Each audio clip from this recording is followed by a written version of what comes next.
December 2nd, 1993. On a rooftop in the Los Olivos neighborhood of Medellin, Colombia, one of the largest manhunts in modern history reached its conclusion. The man who had once controlled an estimated 80% of the world's cocaine supply was cornered at last. Colombian security forces, backed by intelligence from the United States, had spent over 500 days tracking their target through safe houses, intercepted communications, and a network of informants. The world's most wanted fugitive had finally run out of places to hide. But, to understand how this moment came to pass, you have to understand the man himself, and the empire that made him, at his peak, one of the wealthiest and most dangerous individuals on the planet. Pablo Emilio Escobar Gaviria was born on December 1st, 1949, in the town of Rio Negro, Antioquia, and raised in nearby Envigado. He grew up in a modest family, his father a farmer, his mother a schoolteacher. From an early age, Escobar reportedly displayed ambition far beyond his circumstances. According to those who knew him, he spoke openly about wanting to become wealthy and powerful, even as a teenager.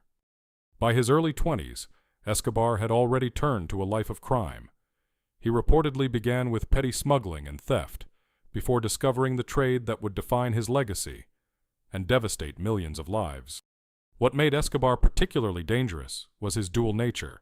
He cultivated a public image as a benefactor, building housing for the poor, funding soccer fields, and even winning a seat as an alternate member of Colombia's Congress in 1982. Behind that image lay a ruthless, calculating mind. Escobar operated on a philosophy reportedly summarized as plata o plomo, silver or lead. Those who refused his bribes would face consequences. It was a system designed to corrupt institutions from the inside. To many in the poorest neighborhoods of Medellin, he was a folk hero. To the Colombian state and to law enforcement agencies around the world, he was the most dangerous criminal alive. Both views were, in their own way, part of the truth.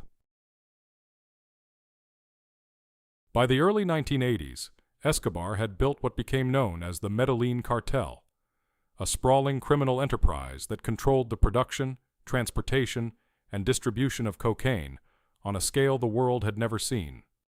At its height, the cartel was reportedly responsible for supplying an estimated 80% of the cocaine smuggled into the United States. The operation moved thousands of kilograms across international borders, using an elaborate network of planes, boats, and submarines. Forbes magazine listed Escobar as one of the world's richest people for several consecutive years in the late 1980s, with an estimated personal fortune running into billions of dollars. The scale of wealth was almost incomprehensible. Escobar built Hacienda Nápoles, a massive private estate complete with a private zoo, airstrip, and sculptures. It became a symbol of the cartel's staggering excess, funded entirely by human suffering and addiction. But the cartel's influence came at a devastating cost to Colombia. Escobar waged what amounted to a war against the Colombian state. Bombings, abductions, and the systematic targeting of judges, journalists, and politicians became tragically routine.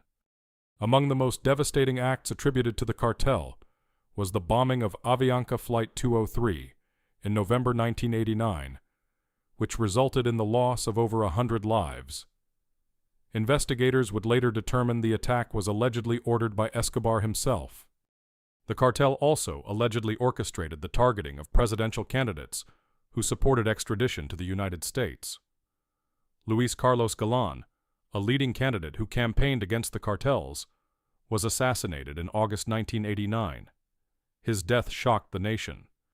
By the late 1980s, Colombia was experiencing levels of instability that threatened its very democracy. The cartel had demonstrated that no institution, no individual, and no branch of government was beyond its reach. The hunt for Pablo Escobar became a joint effort between Colombian authorities and U.S. law enforcement, particularly the Drug Enforcement Administration and elements of the U.S. military's intelligence apparatus. DEA agents Steve Murphy and Javier Peña were among those assigned to the case in Colombia. Working alongside the Colombian National Police, led by Colonel Hugo Martinez, they faced a target who had corrupted entire institutions. A pivotal tool in the investigation was electronic surveillance. Escobar, despite his caution, maintained contact with his family by radio and telephone. Investigators developed increasingly sophisticated methods to triangulate these communications. In June 1991, under enormous pressure, the Colombian government struck a deal. Escobar agreed to surrender, but on his own terms. He would be housed in a custom-built facility known as La Catedral, overlooking his home city of Medellin. La Catedral was a prison in name only. Reports later revealed it contained luxury amenities, a discotheque, a bar, even a waterfall. Escobar reportedly continued conducting cartel business from within its walls, meeting with associates freely. When the Colombian government attempted to transfer Escobar to a real prison in July 1992, he escaped. The embarrassment was international. The hunt resumed, this time with greater urgency and more resources than ever before. A special unit known as the Search Block, composed of Colombian police and military personnel and supported by U.S. intelligence, was dedicated solely to finding Escobar. They would spend the next 16 months dismantling his network, one associate at a time. As the search block tightened its grip, Escobar's world shrank. His vast network of safe houses was systematically compromised. Associates were captured or turned informant. The man who once commanded thousands was increasingly isolated. Intelligence analysts focused on Escobar's one consistent vulnerability: his devotion to his family. Despite the danger, he continued making phone calls to his wife and children. Each call was a signal that could be traced. On December 2, 1993, one day after his 44th birthday, Colombian electronic surveillance teams detected a phone call from a house in the Los Olivos neighborhood of Medellin. The signal was quickly triangulated. Search block units moved quickly to the location. What followed was a confrontation on the rooftops.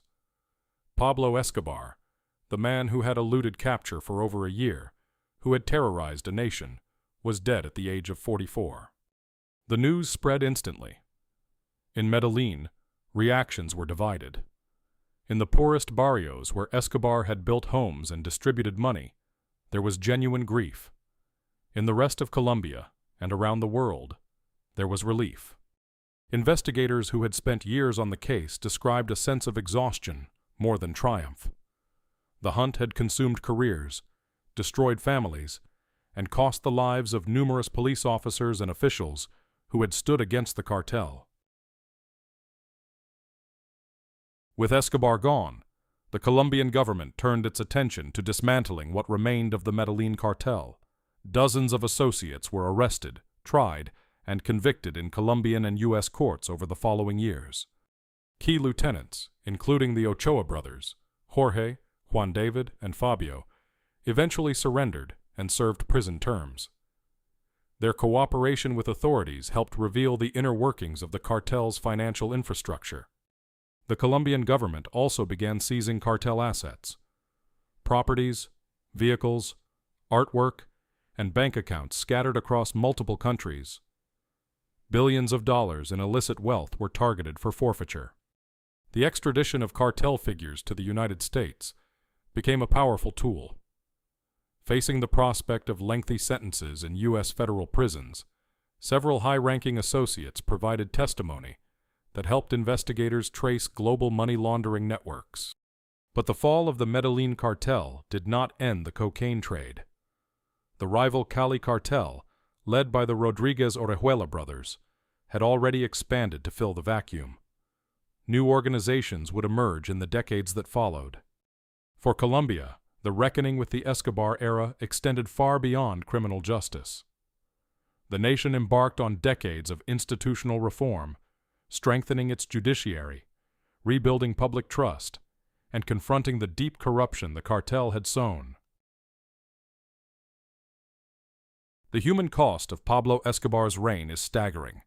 Thousands of Colombian citizens, Police officers, judges, journalists, politicians, and countless innocent bystanders lost their lives during the cartel's campaign of terror.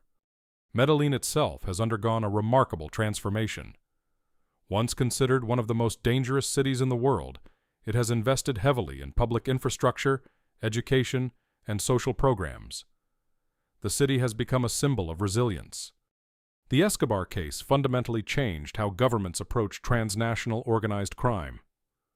International cooperation between law enforcement agencies in intelligence sharing, extradition, and financial tracking was strengthened as a direct result.